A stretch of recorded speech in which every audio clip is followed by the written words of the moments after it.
One of the most common types of healthcare acquired infections is a bloodstream infection from a central venous catheter, also known as the central line. Remember that a central catheter is inserted into one of the great vessels of the body and terminates near the heart. It is usually inserted into the subclavian vein, but can also be inserted into the jugular vein, or as in the neonate, the umbilical vein or artery. The catheter is used for infusion of drugs such as chemotherapeutic agents, or for the withdrawal of blood or hemodynamic monitoring.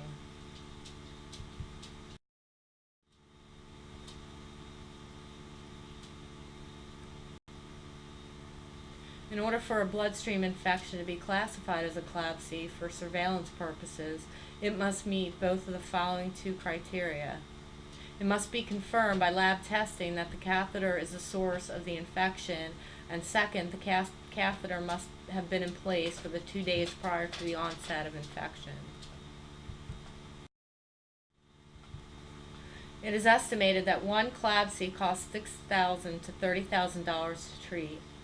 Despite the significant cost to hospitals and patients, there is a significant cost to human health and healing.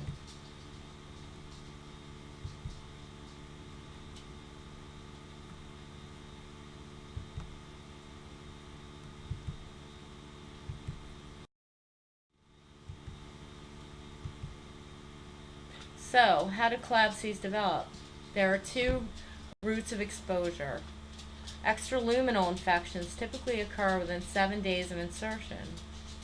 The primary source of contamination of the catheter with bacteria or other microorganisms is the patient's skin. However, it is well documented that the hands of the healthcare worker are also sources for bacteria to stick to the lumen of the catheter and travel with the catheter through the epidermis into the blood vessel. Intraluminal infections occur when microorganisms directly enter the internal catheter during manipulation of the IV system, such as when accessing or connecting injection caps, tubing, or syringes to the catheter. Direct contamination from the patient's skin or own body fluids can occur. Less commonly, catheters become seeded from a secondary site of infection, such as a UTI or pneumonia. Rarely, contamination of IV fluids or medications can be the source of infection. Within minutes of the insertion of the catheter, the body reacts to the foreign body and damage to the endothelium. A fibrin layer forms, and pathogens interact with this layer to form a biofilm. Some pathogens break from the catheter and enter the bloodstream, leading to infection. The catheter and biofilm can also lead to a local infection, such as endocarditis. Once a biofilm is formed, the infection is very difficult to eradicate, since the pathogens are protected from antibiotic exposure.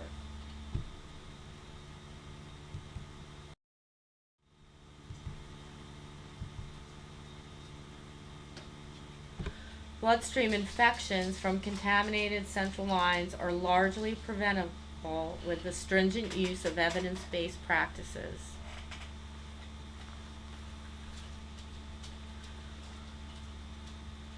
Below I list several sites. They offer research projects, research results, evidence-based practice, and many times evidence-based practice is listed together in what's called care bundles, and we're going to talk about that in a minute.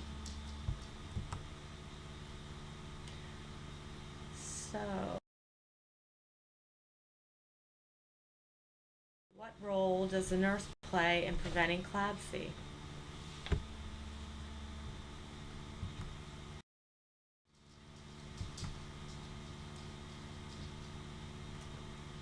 The nurse needs to assess her patients for the continued need for their central line. We all know how important hand hygiene is, even when we're in a hurry.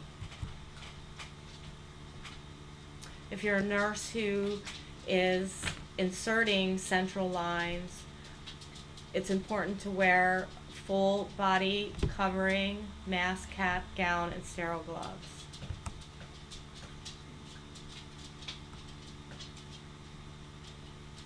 Catheters are usually inserted into the subclavian, but it's less of a chance for mechanical damage, interruption, disruption to the catheter, and it's easier to keep clean.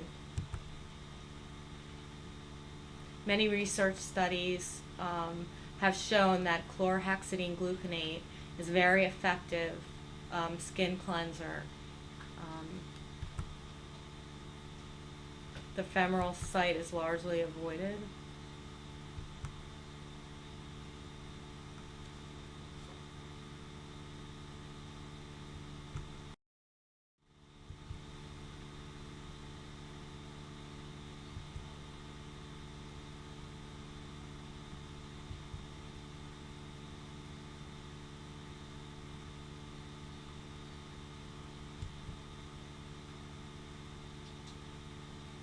And there are many products new on the market, antimicrobial, antiseptic impregnated catheters, and chlorhexidine impregnated dressings. So if they're not available, if your facility can afford it, it's a good thing to mention.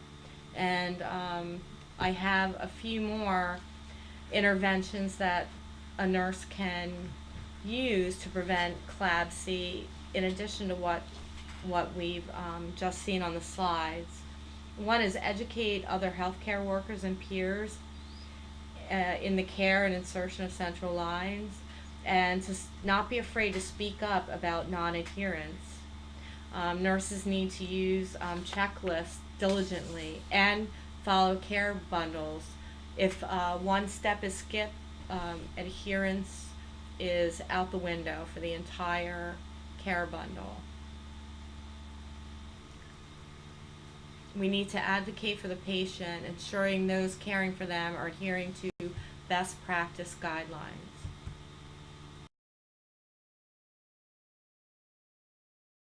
I keep a close watch on this central line.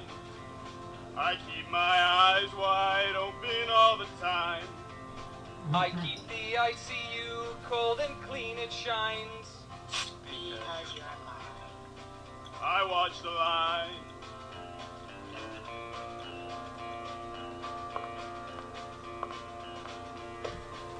Science, sex, and we love everything about you. You taught, we learn, and have done the follow through. For many days we watch Pepsi decline.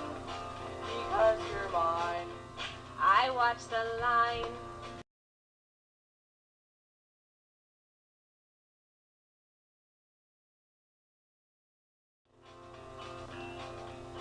I keep the tie out, yes, the one with rhyme.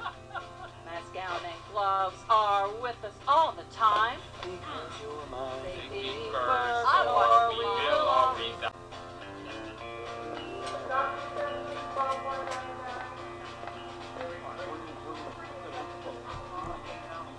Units red bundles, and they did with pride.